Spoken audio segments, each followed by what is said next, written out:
A very good morning to you. My name is Hermann Pretorius, and I am the Head of Strategic Communications for the IRR.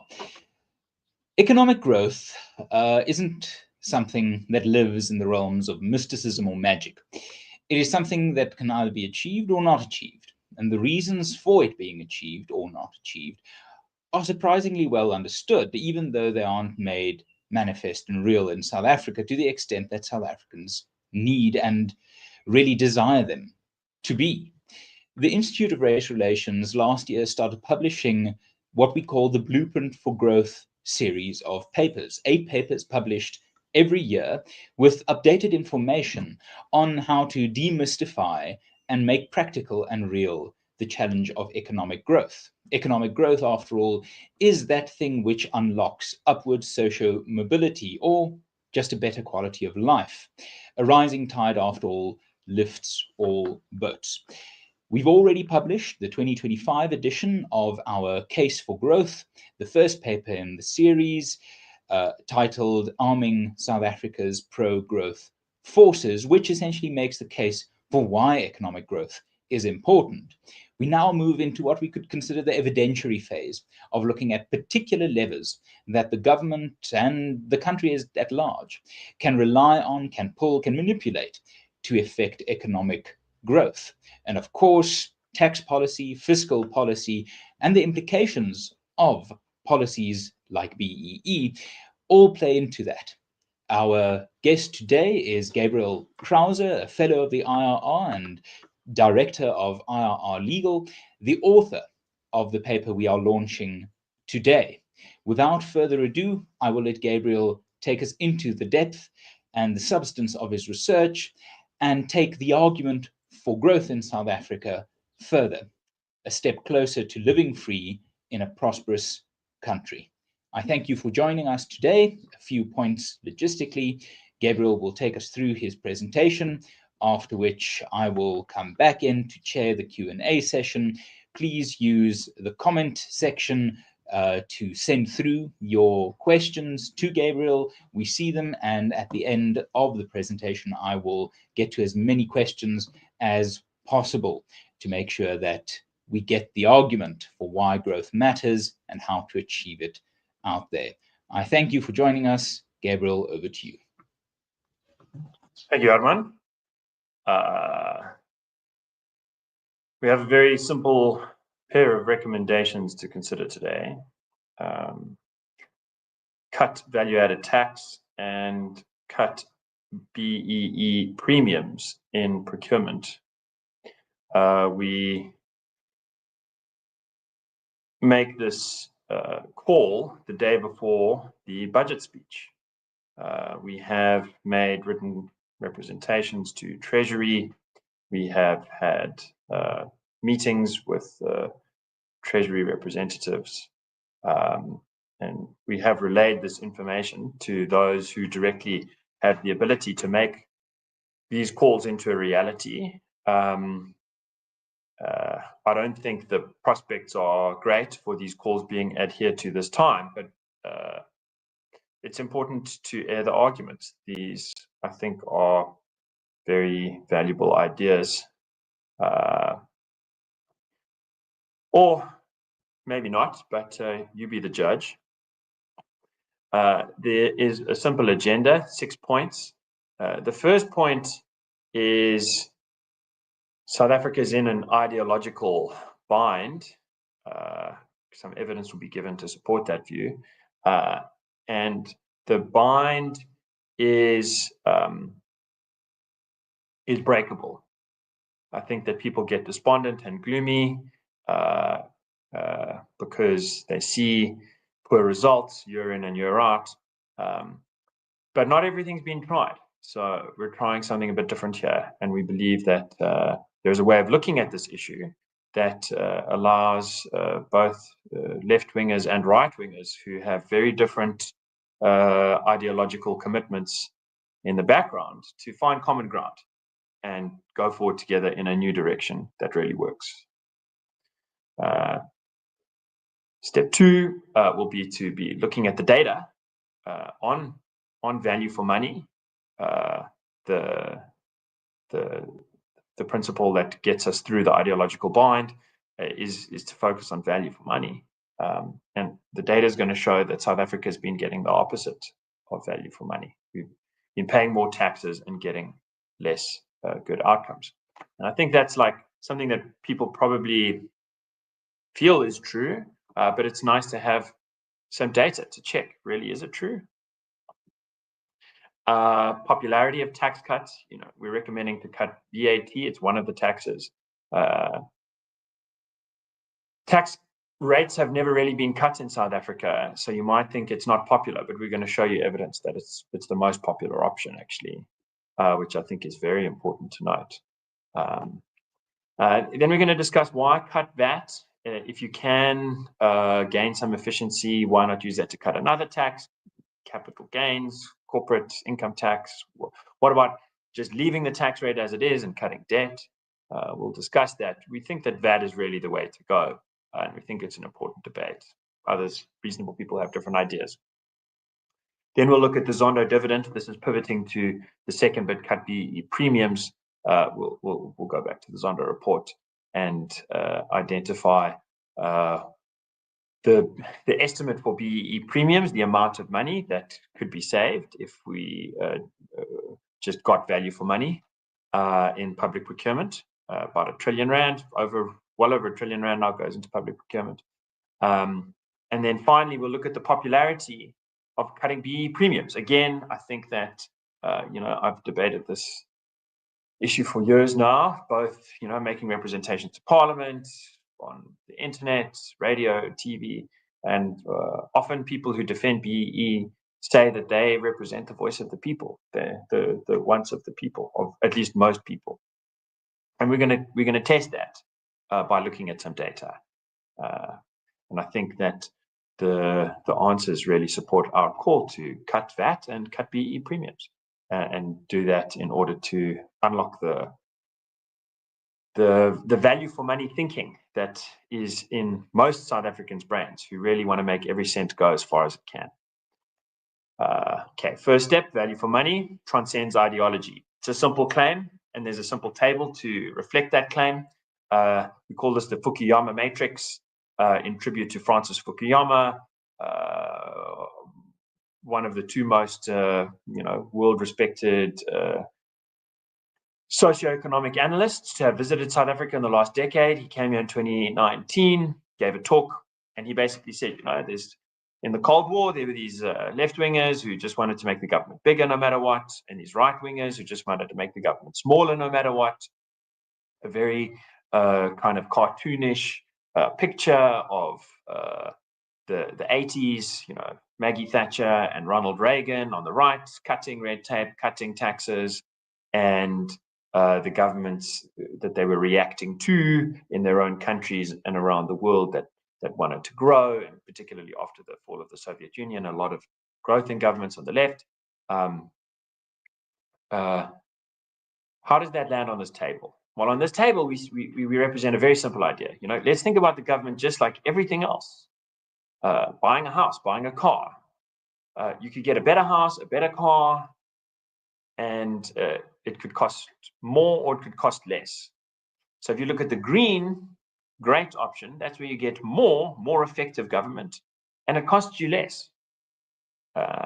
That's great because everyone likes that. Everyone likes getting more for less, or at least almost everyone.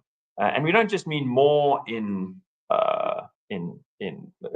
more public schools, for example. We mean more public schools producing better public education outcomes, more students getting better marks in mathematics and in literacy and so on. If you could get better public schools, better public education for less money, that's a double win. And why is it a double win? Because you're getting more effective government in the particular thing that you're paying for, and you've got more money left over. And if that's realized through a tax cut, that means everyone else also has more money to spend on other stuff. So that's the double win. Then in the gray zones, you see this trade-off. Someone might want more effective government, which is good, but it's going to cost more tax, which is bad because it's taking away from everything else. But they think it's worth it. And sometimes it is going to be worth it. And that's a traditionally left-wing position. in a very reasonable way. You know, you make a call, we think this is really worth it. And sometimes you're going to say, look, we want less tax. We're being too overburdened here. It's just not working. And yeah, that's going to mean less effective government. But that's worth it. And that's a traditional right-wing position, also can be very reasonable in certain circumstances. So in the gray zone, you've got these trade-offs of either you're paying more tax, which is not so good, but you're getting more effective government, which is good, or you're paying less tax, problem, but you're getting, you're paying less tax, which is good, but you're getting less effective government, which is a problem. Okay. Reasonable people disagree about that in all kinds of countries where those are the real options.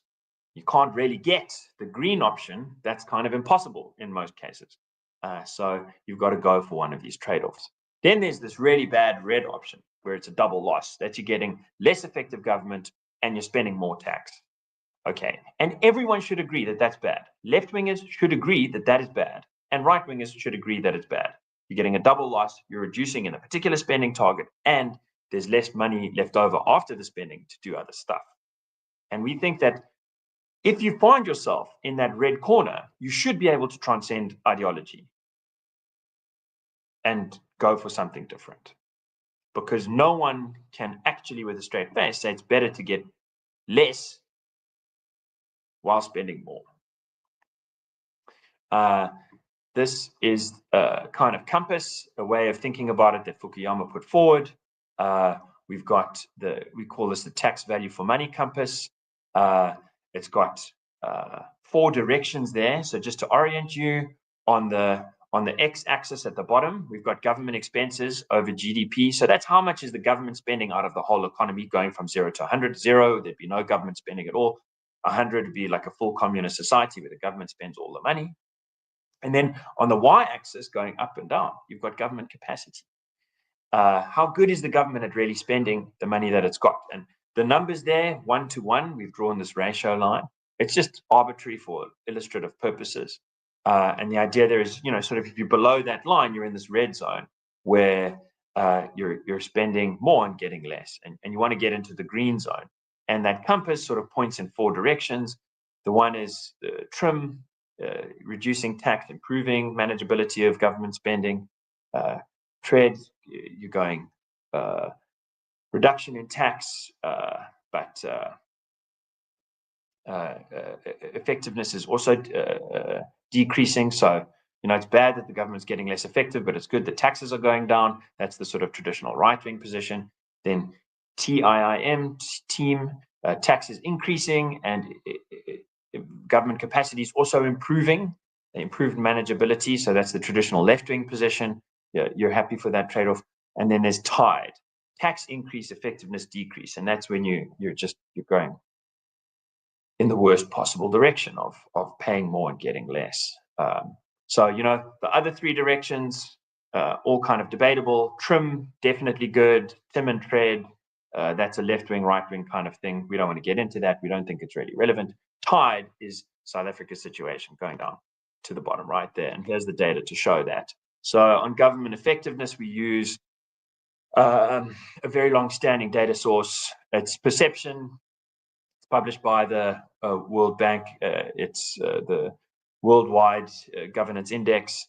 I see we haven't named the source there. We'll adjust that. Sorry. But it's using a lot of different inputs to measure all the countries in the world. But by 2023, there's 180 jurisdictions, or 190 or so. And what you're looking at is the percentile rank. So in 1996, South Africa was in the 83rd percentile. That means we were in the top 20%. We were doing pretty well relative to all the countries that were being measured. And that graph line has come down to the point where South Africa is now in the 40th percentile, which means we're in the bottom half of all the countries. And the sharpest decline is actually from 2019 to 2023. So I think that should put paid to sort of some political anxieties.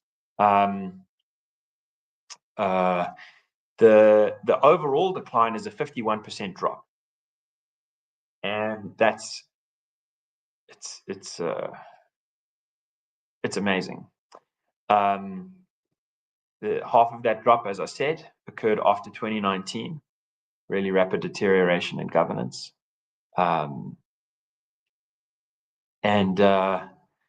think that there's just a reference to the source there. I think that, people might wonder about how it could be the case. You've got Zuma has this terrible reputation. Didn't government really drop really badly in the 2010s? Well, it did a little bit, but you must remember that in the 2000s and 2000, particularly in the 2010s, the government was still successfully rolling out piped water, electricity, and housing at a rate that exceeded the construction of shacks, at a rate that exceeded the number of people that were being added to the populations. So in rural South Africa and peri-urban South Africa, there really was still strong improvement in living conditions, and that buoyed support for the ANC, and it was reflected by some level of good governance still occurring there. But the deterioration in public administration has continued, and it really hit hard after President Ramaphosa has taken over. We haven't seen what the GNU will do to these numbers, but unfortunately, I'm not sure that it'll do much good. It's important to put this in context of other countries. So if you look at how far South Africa dropped, it's the third fastest drop in the world after Puerto Rico and Lebanon.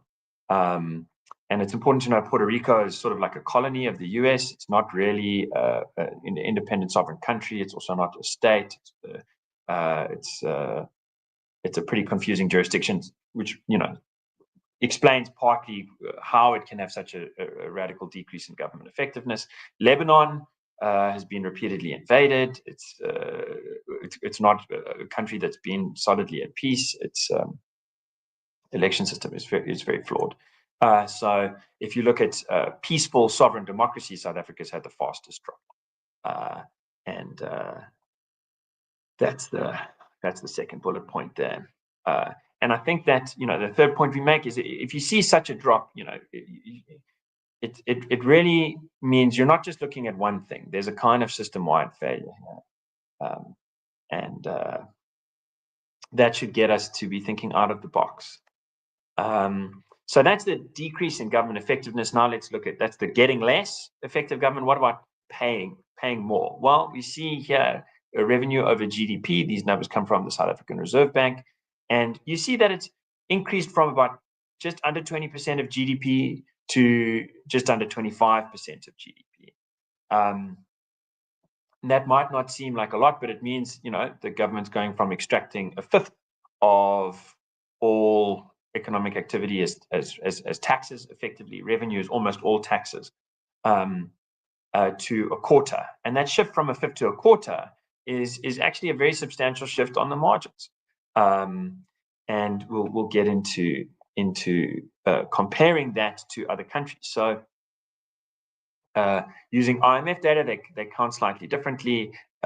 What qualifies as government revenue, we see that we have increased 4 percentage points. And you see that other countries have grown much more. We rank in the top 50 in terms of governments that have outgrown the economy. But again, trying to get past ideology. Some right-wingers would say, well, look, anytime the government's growing revenue faster than GDP, that's terrible. But I think if you look at this list, you see a country like South Korea has grown to a very similar revenue to GDP ratio. It's sitting there at 27%. We're at 28% in 2022. It came from 17%. But in that period from 1996 to 2022, South Korea has continued to grow its economy, this whole blueprint for growth thing, that's the focus, at a radical rate. It's sort of adding an entire South African economy to its growth margins every couple of years. It's really done away with poverty. It's in a lot of ways a hard place to live because people work very hard. But so just the fact that the government's growing in itself faster than the economy is not a bad thing. More tax is not in itself a bad thing. On the other hand, you see, some countries up there that you wouldn't want to be comparing yourself DRC, just as one example, Argentina as another. And so we give these examples. Another one is Norway. Norway has grown 9 percentage points to 64% of its GDP going to the government in taxes. That's a huge amount. That's far more than twice as much as us. But Norway's government has a very strong reputation. It's highly effective, and so people are willing to pay those taxes, and they're getting a lot of bang for buck. DRC, by contrast, has a much lower tax to revenue rate than us, at only 17%. But it's got civil war within its borders. It can't keep the peace because it can't get enough taxes to actually stabilize its own law and order situation and get logistics going. So we're not trying to make this right-wing thing that taxes should always be cut, but we're saying, look at South Africa. Government expenses as a portion of GDP have climbed significantly. There we're going from 1996 to 2024. There's a big spike over COVID, but if you look underneath that, the trend line continues to go up. And the problem here is that, as you see in this graph, where those same numbers are reproduced, the government expenses are going up. On the other hand, government effectiveness is going down. So just to take a pause on this, government effectiveness is being measured against the left-hand axis on a scale from 0 to 100, but we've blocked out the bottom 30. And so if 100 is where we were in 1996, we're down to 49. We've more than halved our government effectiveness in our ranking compared to other countries. That's what the World Bank data shows. And at the same time that we've halved our government effectiveness on that measure, we've increased our government revenue by 27% of what it was. If you take look on the right-hand axis, you've got a scale from 0 to 30. So if you take 1996's value as initial revenue, it's now 27% more than that is being extracted from the GDP and going to the state. So that's a huge problem. The effectiveness is going down, the cost is going up, and that's a decrease in value for money. So that's a value for money failure. That puts us in that red block where we think everyone can agree that we've got a problem. Then we decided to quantify this. Well, how bad is the failure, and how can we compare that to other countries? So you take the revenue increase, you take the effectiveness decrease, and you find the direction that a country has moved in that double direction of both revenue increase and effectiveness decrease. That's the TIDE score. TIDE, again, it stands for tax increase, effectiveness decrease. And South Africa now has, last year when we did this report, we had South Africa with the second worst in the world. It now has the worst in the world, the worst TIDE score. So if you think about that compass moving in the wrong direction, the anti-value for money direction, the direction where you're spending more and getting less, we've moved the most in that direction of any country in the world. And a traditional definition of state capture, coming from political science, coming from the 1880s, is that state capture is when you move in the direction that's the opposite of value for money. So South Africa, in that sense, has had the worst state capture in the world. It's not just one or two corrupt actors. It's this whole system pulling more money out of private hands and putting it into a way of spending where you get less value for your money. I think that if you see who we've beaten, Argentina, I mean, they had 200% inflation, the Maldives, Kyrgyz Republic, Mozambique, civil war in the north, it's like Greece is up there in the top 10. It's really not a great list to be on.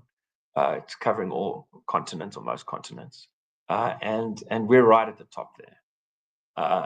So it's the opposite of value for money. It's the worst global score. And this should be a call for change. Okay.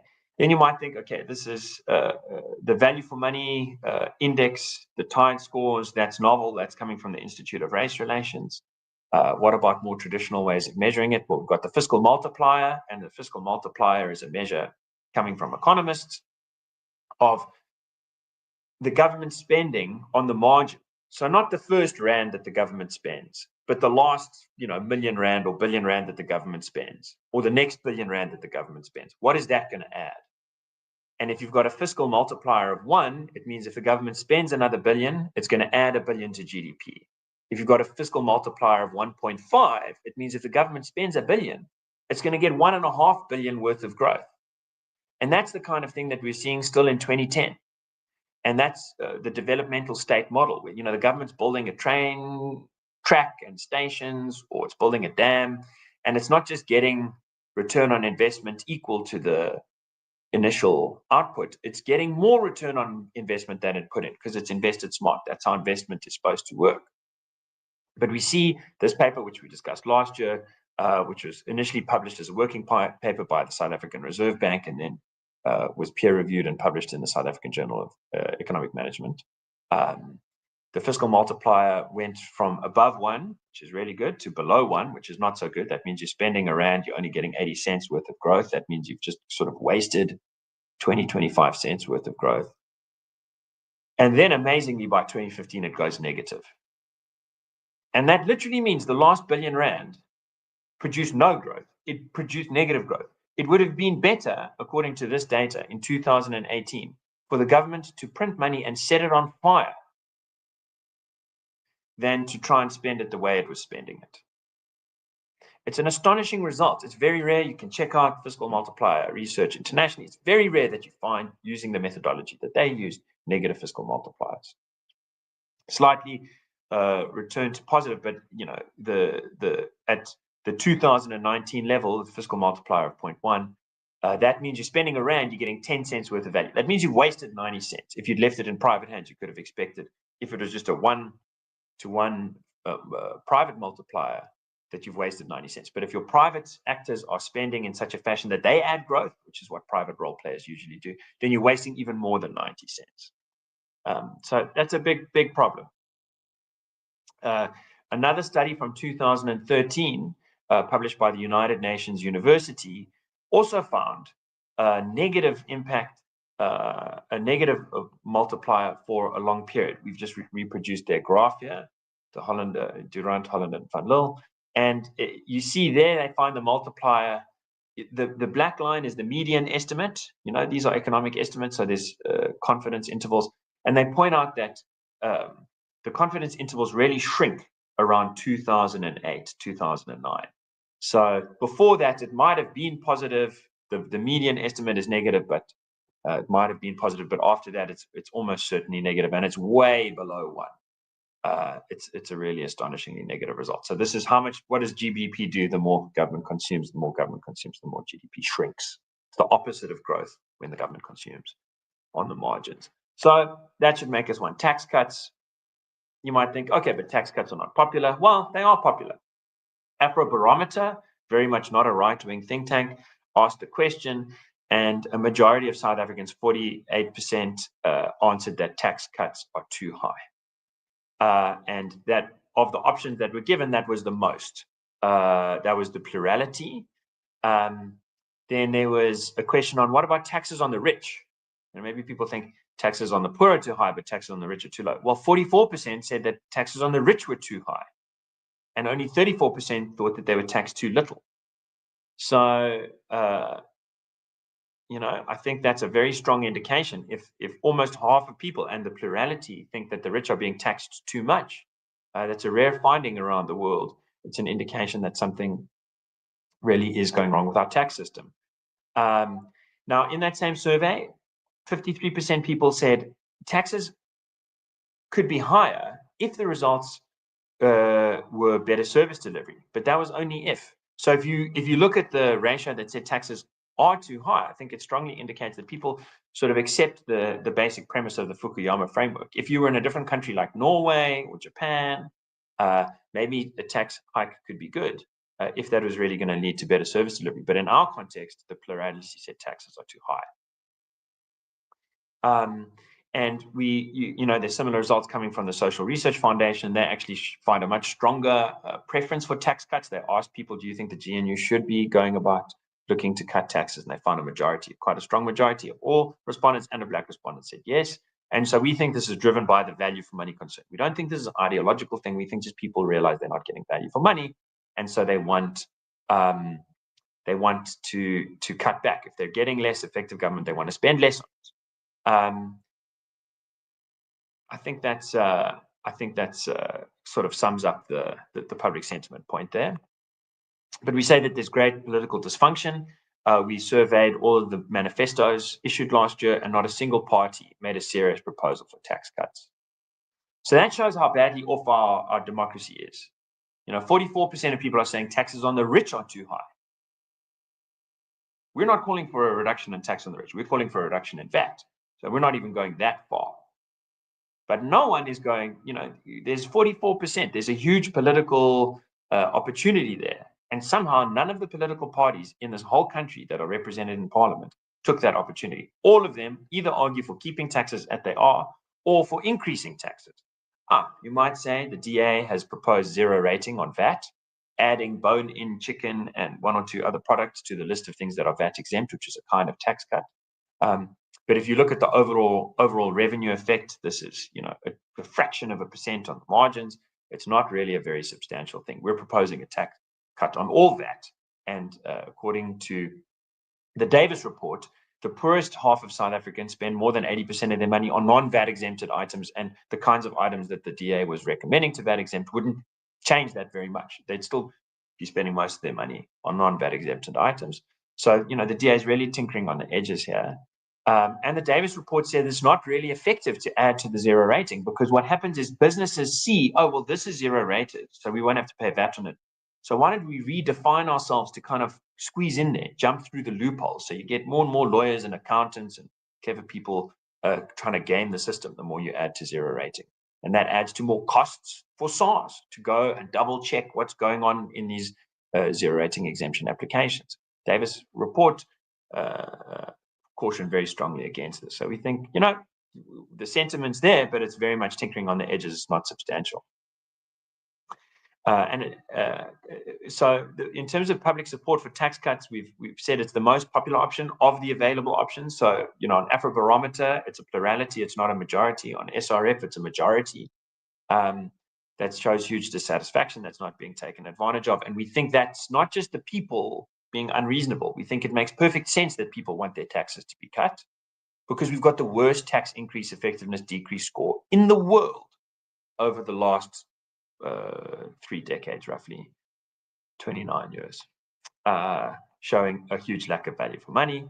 And again, the fact that this call isn't being answered, our communications with Treasury, and just generally the fact that there's no political representation trying to argue for tax cuts, shows a huge problem in South Africa's democracy. And I should add, FF Plus's manifesto talked a lot about increasing taxes. Why VAT? What about debt? So I just want to say, if you look at VAT, it's a regressive tax. That means it falls more heavily on the poor, disproportionately heavily on the poor. There we have some data on the 0 ratings showing that 0 rating things like tomatoes actually helps the richest quintile far more than the poorest quintile, because it's mainly rich people who can afford to buy fresh tomatoes and lettuce. The only things that really help the poor more than the rich is mealie meal and flour. So we think leave that as it is. But, so setting aside mealie meal and flour exemptions, the exemptions don't help the poor, and VAT falls more heavily on the poor. And because South Africa has 8 million officially unemployed, 10 million if you add the number of people who've given up looking for work, unemployment is a major issue. Poverty is a major issue.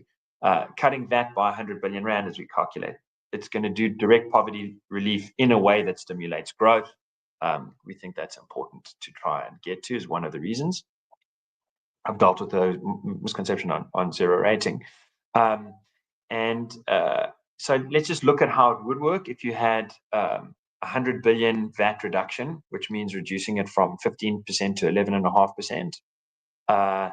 Well, 100 billion would be kept out of the government's hands and kept in the hands of private actors. This is good for consumer demand. We think companies, using international examples, would probably hold on to about 30 billion. So those companies are going to benefit. They're not going to drop their prices all the way. They're going to keep their prices and they're just going to get extra profits. That's not necessarily a bad thing. Companies that are struggling to make ends meet, they'll get 30 billion in stimulus. And then there'll be another 69, 70 billion in stimulus to go to consumers. And of that, yeah, 27 billion is going to go to the richest South Africans. It's noteworthy that 44% of people think the richest are being taxed too much, so the richest get 27%, 27 billion less in taxes. And if you look at the poorest, they spend less overall, but as a proportion, it's greater benefit for them.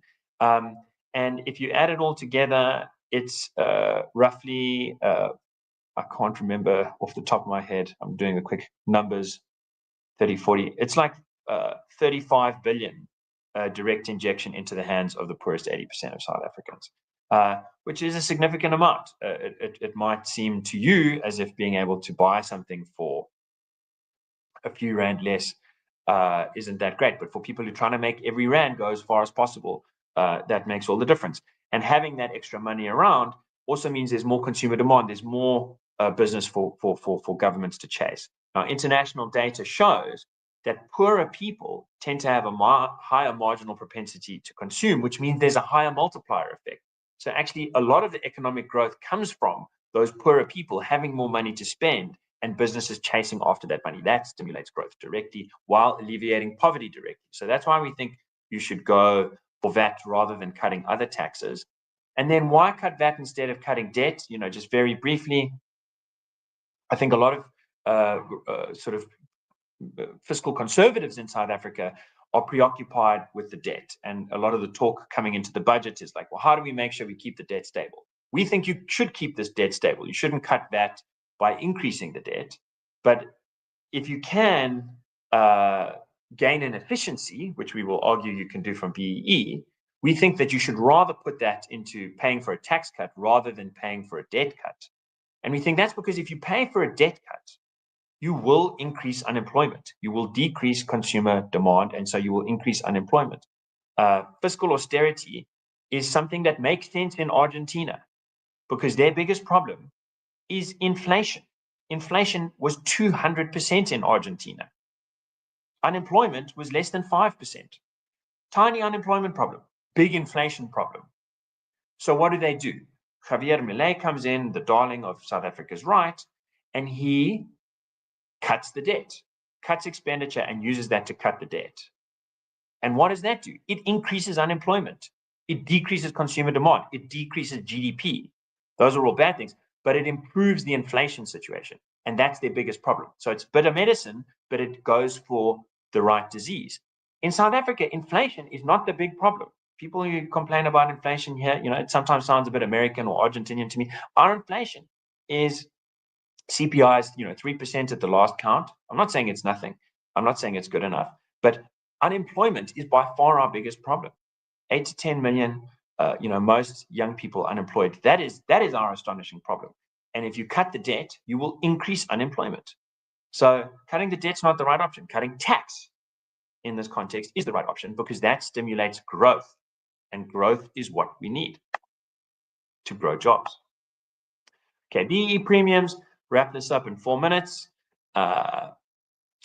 What is a BEE premium? That's the extra that the government pays officially on the books in order to reward companies for their BEE points. As Acting Chief Procurement Officer at Treasury says, these BEE premiums are capped at 11% for contracts over 50 million rand, and they're capped at 25% for contracts under 50 million rand.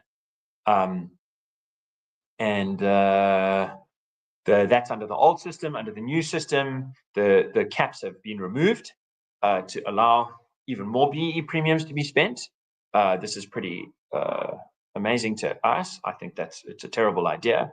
And why is that? Well, there's 2 reasons. One reason is the money itself. It's a departure from value for money. You've got 2 companies that'll sell you the same traffic light or the same printer machine, and one of them gets to charge an extra 25% because of the social identities of the company's owners. That means less value for money. And this whole report has been sort of explaining how value for money is really a good thing to go for, and it's doubly costly when you don't go for it, because it means you're getting less of the thing itself, and there's less money after the purchase to buy other stuff. That's the first reason. The second reason is highlighted by the Zondo report, which said that value for money, the failure to prioritize value for money was central to state capture. Volume 1, page 797, in the problems in the legislative design section. And we've quoted this repeatedly over the years and explained it. It's not about who gets the job. It's about how confusing the job allocation process is. And that allows corrupt actors to take advantage of the confusion to inflate prices to an illegal degree. So there's the legal degree and then the illegal degree, which is allowed by the confusion. So when you've got conflicting goals, maximizing value for money versus transformative attention, this allows exploitation and corruption. That's coming from the Zondo report. The procurement official's dilemma, according to the Zondo report, is that they've got to choose between these existing objectives without a clear direction, and that leads to inefficiency and corruption. The recommendation from the Zondo report was to prioritize value for money in the national interest, unambiguously. This slide I will kind of use to make an important point. People ask me, what is your calculation of the BEE premium cost? If you were to implement I'll just go back a step and say, if you implement the state capture report, the Zondo report's advice of maximizing value for money, that means you reap the Zondo dividend. And we estimate that the Zondo dividend would be 150 billion rand. So if we just all did what Zondo recommended, we cut out BEE premiums, it'll simplify the procurement system so you make the legal saving where companies are legally charging extras. And then you also make the corruption savings where there's less confusion. So there's less corruption where people take advantage of that confusion. We say that adds up to 150 billion rand per year that you can save in public procurement. The official numbers here in the first column of the number of contracts with recorded BEE premiums, the recorded BEE premiums per contract, total recorded BEE premiums, number of contracts with unrecorded BEE premiums, all of that is unknown according to officials. We've asked Treasury repeatedly for those numbers. It's a total violation of the Constitution that they won't even say how much is being spent on BEE premiums. That should tell you how corrupt the system has become. Treasury tomorrow is going to give a budget speech on, amongst other things, how 1.2 trillion rand was spent in public procurement, including BEE premiums. But they're not going to say how much was spent on BEE premiums. And that is directly against the Constitution, which says Treasury has to be transparent and reflect cost management. So billions and billions of spending being spent on BEE premiums, they're not saying how much. That's clearly an indication of the corruption. But we have used other data sources to make our calculations, and the nominal value that we find is here at the bottom, reflected as 149.3 billion. And in our report, we get into more details on how those calculations work. I'll skip through that because I know I'm coming to time. And let me just finish by saying, when I say cut tax, the most often counter argument that I get, most common counter argument that I get is, okay, this is a great idea. We've gone in the wrong direction with the tax value for money thing. It's breaking ideology, all very clever. You've used data, you've looked at fiscal multipliers, but the people don't want it. People just want the rich to be taxed to pay for more stuff for the poor. It's like, well, we look at the polling and that's not the case. And then it's the same kind of problem with the cutting BEE premiums. We say cut BEE premiums, and then you go on radio, go on TV, and the debaters say, yeah, okay, whatever. Even if it was a good argument, it's just not what people want. People want BEE. They want BEE for life. And it's just not true. It's true that, lobby groups like the Black Lawyers Association, they want BEE forever. But, most South Africans do not. So the IRR last year commissioned a poll where we asked people, we said, how would you like procurement money to be spent by the government? And these are your three options. 1 is value for money only. 2 is value for money first. And if two companies tie, so they're both offering the same printer for the same amount, so you're getting the same value for money, then you can use, instead of flipping a coin to break the tie, you can use race as a tiebreaker, preferring black applicants. And third option is you pay extra to some of the time to incentivize black business, so you pay BEE premiums. Only 23% chose the third option. 48% chose value for money only, and 23% chose value for money and using race as a tiebreaker. But both of those options mean 0 BEE premiums. Value for money only and value for money with race as a tiebreaker, it both means value for money is unambiguously the top priority, which is what the Zondo report called for. And if you combine those, that comes to nearly 70%. So there's a huge majority. 70% of South Africans want value for money, and 23% want BEE premiums. But we live in a country where we've had BEE premiums, we're going to get more BEE premiums, and not one political party has made any serious moves within the GNU to address the situation. Nothing has changed since the GNU has come to bear to improve our odds of getting value for money. I think that is a serious sign of political dysfunction. We ask Black respondents, if you just focus on Black respondents, the numbers are relatively the same. 36% value for money only, 28% value for money with race as a tiebreaker, and 30% BEE premiums. So it's not a big shift. The group that wanted BEE premiums shifted from 23% to 30%, a 7% increase. It's an indication, a lot of white people like BEE premiums. But overall, it's just 30% of Black respondents who want BEE premiums, and the overwhelming majority, 66%, 2/3, who want value for money. I think that is a huge, hugely important fact to ponder. Why do 2/3 of people want value for money? Why are we not getting it? We think you can get it with two simple things: cut VAT, cut BEE premiums. They pay for each other, puts 100 billion rand back into the economy in a way that'll actually grow it with a positive multiplier rather than a multiplier of 0. Thank you very much. Thank you, Gabriel. That was certainly a tour de force, and for the audience, if they are of my mind, both a reason for pessimism and optimism, that there are many things going wrong, but there's significant scope for things to go right. I'm going to take 2 questions here from the StreamYard comment section, and then I have some other questions also that reached me that I'll refer to. The first question is, what is the definition of rich in the context of taxes that you spoke about? People, a plurality of people being of the opinion that the rich are overly taxed. Is there an indication of who should be considered rich? Is there a distinction between the super rich or is that just, category rich over there and that's how they're treated? Yeah, I mean, that was in that Afrobarometer survey. They did not define rich. They left that to the opinion of the respondents. I mean, I think there's a gesture there towards an important point, which is that the super rich, if we look at South Africans that are worth more than $10 million,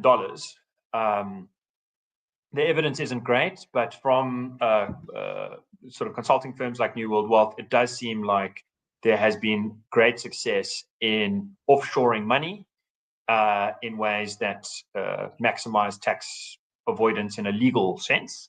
And so very low taxes end up being paid.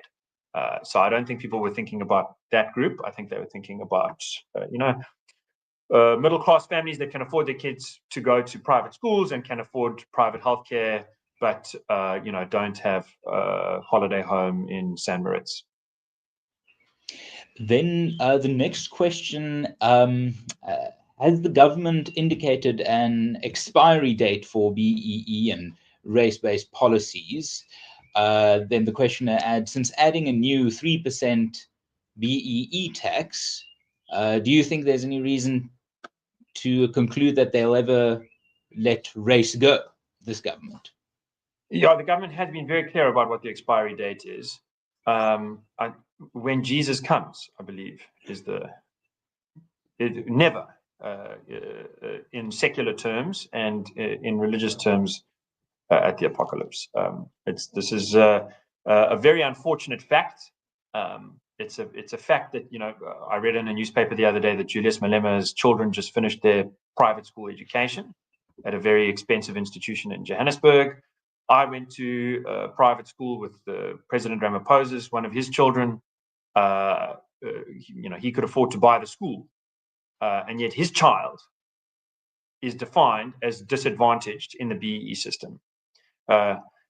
MP Terra Lakota said in a very important moment, in a very important address, in my opinion, he said, if my children go to the same school as your children and get the same opportunities in terms of education as your children, but my children are defined as disadvantaged and your children are not because my children are black, that is racist.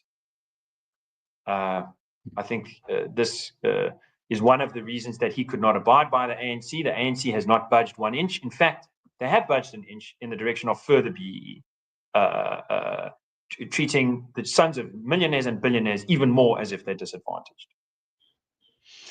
On the value for money basis, what would you say to people who argue that government effectiveness is difficult to quantify and that your reliance on World Bank data and governance indicators perhaps oversimplifies state capacity?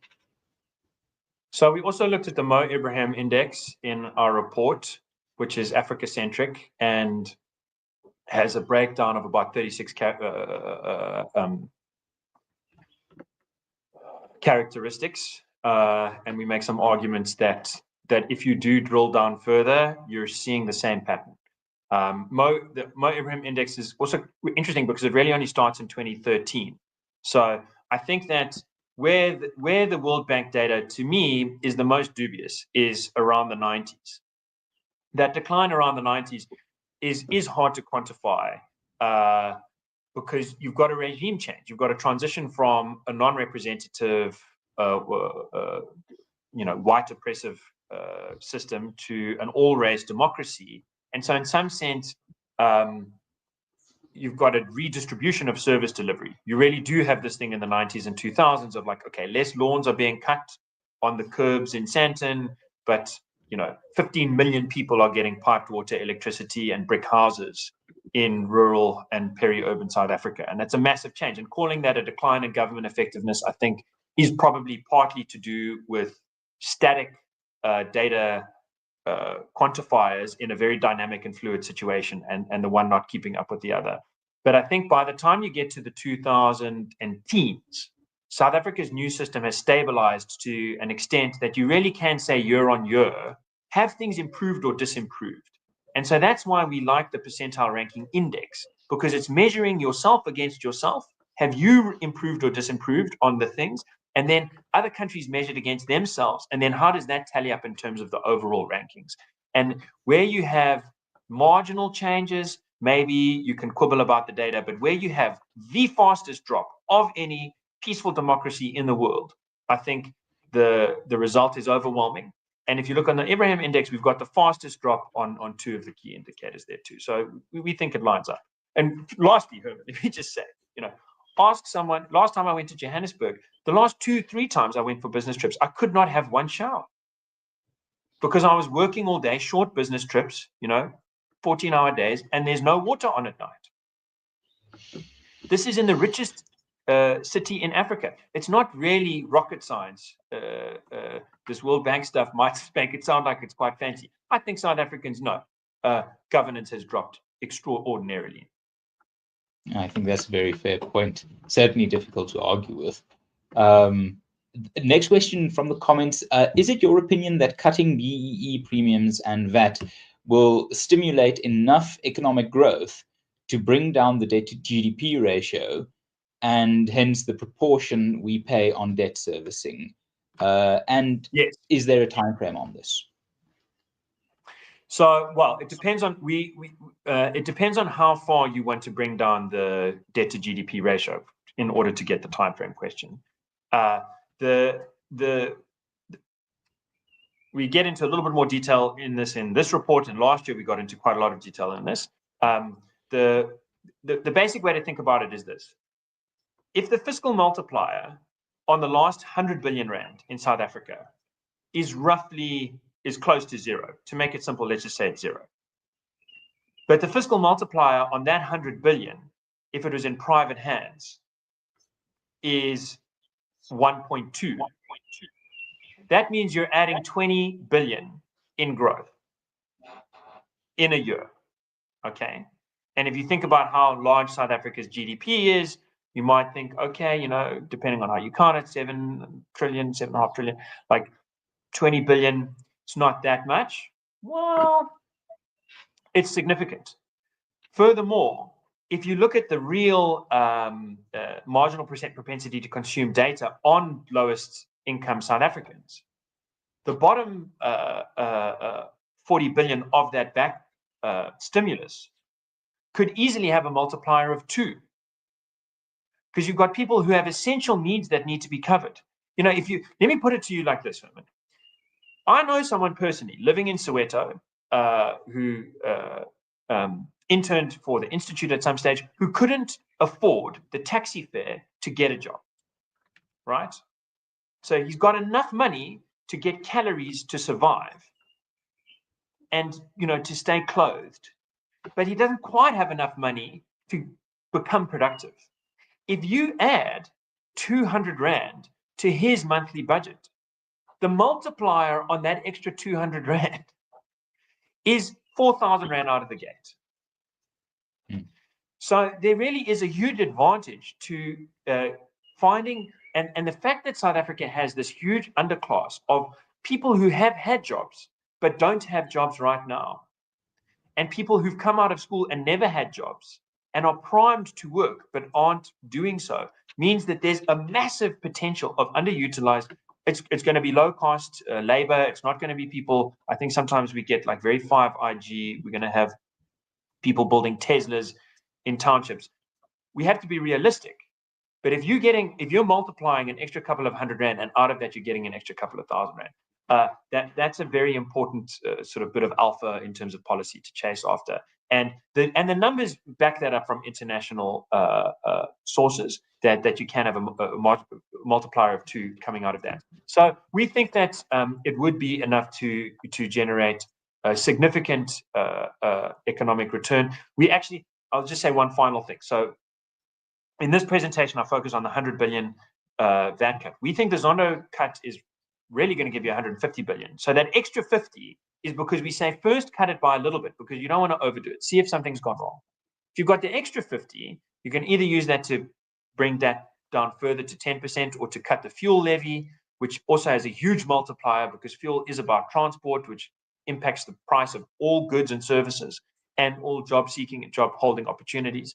And there the multiplier is significantly above 1. So again, if you're taking another 50 billion Rand, and you're taking it from a multiplier of 0 or negative or below 1, and you're taking it to a multiplier far above 1, then you really are creating the conditions for economic growth. And the factor of the matter globally is that with the exception of the UK after the Napoleonic Wars, every single country that's paid off big debt has done so far more by growing their economy faster than the debt, than by sort of shifting money into extra debt repayments. The Argentine exception here, it's really about managing inflation. In stable inflation environments, it's always economic growth that does the bulk of the work in terms of paying down debt. I must say, I'm particularly tickled by the fact that in a question about BEE premiums and VAT, we got a reference to the Napoleonic Wars. That just makes me happy in terms of the historical depth of the analysis going on here. A last question that I think is very pertinent, particularly given the G20's presence and the history of where tax thinking goes alongside the G20. What is your view on a wealth tax? As many portray that as something that should be discussed in national dialogue at a CODESA, and something that we know the G20 and the UN have sort of a bit of a soft spot for. We made submissions to Treasury about the wealth tax this time, and last time we wrote about it extensively in our report. There's 2 main points. The first is it's a terrible idea in our context today. And secondly, we already have a wealth tax. Let me start with the second point, because somehow it escapes a lot of people. We have capital gains tax in South Africa, which is not indexed to inflation. I'll say, this means if you buy something and it inflates in value at the rate that everything else inflates, and then you sell it, it hasn't increased in real value. You can still only buy the same number of carrots or tomatoes for that house or that set of stocks or bonds. It hasn't changed in real value. You haven't made a real profit. But the numbers have increased. It's gone from looking like it's worth $1 million to looking like it's worth 1.2 million. And you have to then pay tax on that 200,000. A wealth tax means a tax on assets that have not been profitable. We have a tax on assets that have not been profitable, outside of estate duties and transfer duties and so on. So we already have a wealth tax. And if you want to come in line with G20, you know, I don't think there's another country in the G20 that has the same system. So part of me feels like, yes, G20, come, let's all talk about this. Let's catch up with you guys and learn about inflation indexing capital gains. That'd be lovely. On the other hand, learning from you guys that we must now go from already having this kind of wealth tax to having a new wealth tax, one that sort of targets the rest of it. It's a bad idea. It's an interesting idea in other countries. I think that, you know, and we've had libertarians present to us like, oh, wouldn't it be nice if you had a wealth tax and no other taxes? There's all kinds of curious things here. But the basic point is this: gross fixed capital formation has the greatest multiplier of all in terms of economic growth. That means something like building a factory, building a shopping mall, building something that actually apport things that really add value. That has this thing of like, you don't just get your money back, you get many times over, and you create more jobs. That creates more jobs. That is asset investment. When you tax something, you decrease the amount of it, you disincentivize it.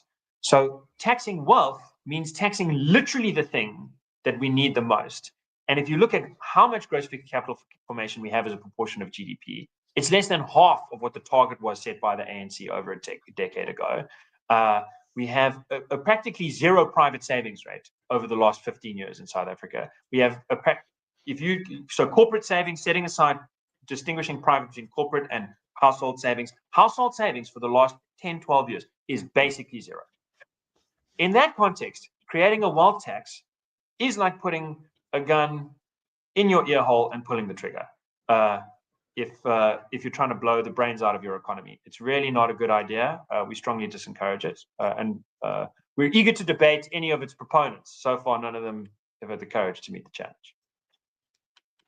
Speaking of the courage to meet the challenge, we have run out of time. So the ball is now essentially still in the court of all South Africans. And there's a comment here that I want to address directly in perhaps my closing remarks. The comment is, I have to ask, I've seen a lot of intellectual proposals how to improve the economy, but the penny does not drop in reality. We should investigate a strategy on how to deliver the message and to generate enough political pressure to make it work. I would like to address that directly.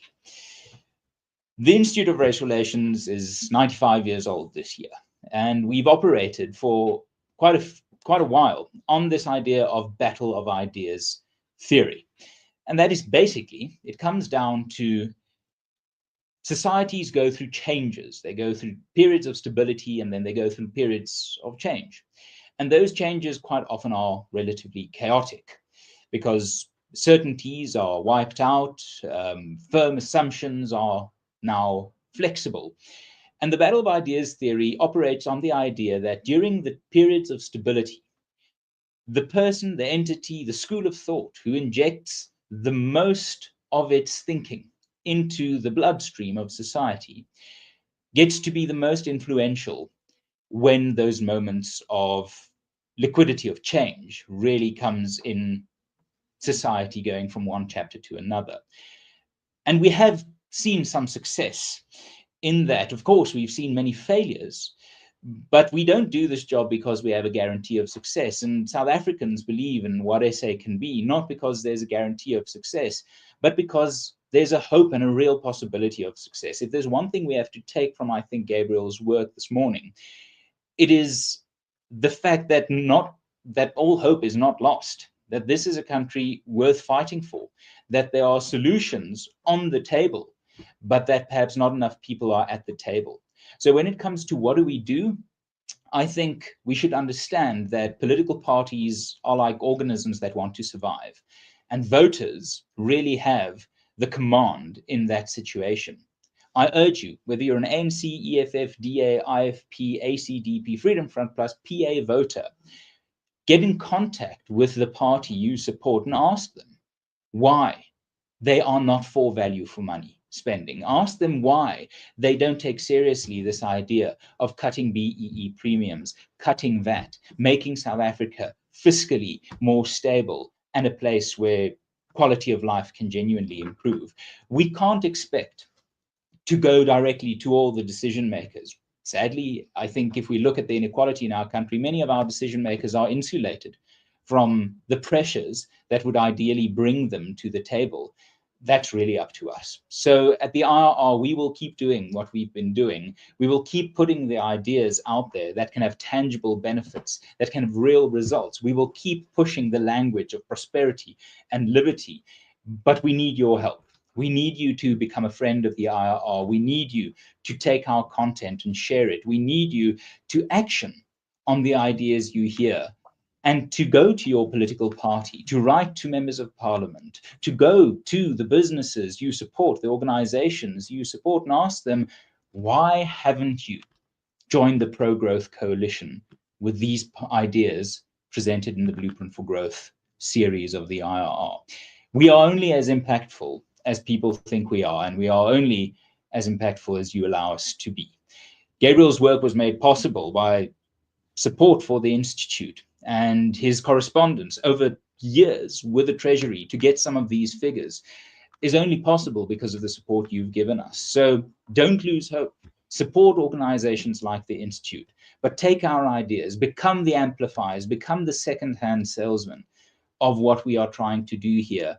There's so much to win and so much to lose. I thank you for joining us this morning. It has been a privilege to have your attention, to share our thinking and ideas, and we hope you found it interesting. The paper is available on the website, irr.org.za, along with the presentation. Keep an eye on our social media, on X, on Facebook, where we will, over the coming days, present some more tidbits of information that we might not have been able to fit into today's session. Gabriel, I thank you for your work, for your presentation this morning, and to our audience at home, I thank you. Have a lovely day. We'll see you again, and God bless.